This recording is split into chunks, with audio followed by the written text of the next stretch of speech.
Ինչու է Հայաստանում բենզինը թանկ։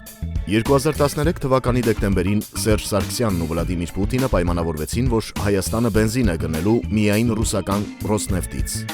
Այդ մենաշնորհման արդյունքում 2014 թվականի փետրվարին բենզինը էժանացավ 10 դրամով։ Սակայն այս ընթացքում նավթի միջազգային գինը կրկնակի անկում ապրեց, իր հետևից էժանացնելով բենզինն ու դիզելային վառելիքը։ Այդպես, եթե նախկինում, երբ Հայաստան բենզինը մտնում էր Բուլղարիայից եւ Ռումինիայից, մեր երկրում բենզինի գինը մոտ նույնն էր, ինչ հարևան Վրաստանում։ Սակայն այժմ, երբ մենք ներմուծում ենք միայն ռուսական Ռոսնեֆտի բենզինը, իսկ դրա միջազգային գները անկում են ապրել, Հայաստանում բենզինը 20%-ով թանկ է Վրաստանից։ Եվ եթե ռեգուլար տեսակի բենզինը Հայաստանում արժե 420 դրամ, ապա Վրաստանում դրա գինը համարժեք է 340 դրամին, բացառապես այն պատճառով, որ Վրաստանում բենզին ներմուծողները միմյանց հետ մրցակցում են, իսկ Հայաստան ներմուծվում է միայն Ռոսնեֆտի բենզինը։ Ընդ որում, Վրաստանում այլ բենզինների հետ մեկտեղ այդ էժան գնով է վաճառվում նաև ռուսական բենզինը, այսինքն նույն ռուսական բենզինը Վրաստանի մրցակցային շուկայում վաճառվում է մի գնով, իսկ Ռուսաստանի դաշնակից Հայաստանի մենաշնորհեցված շուկայում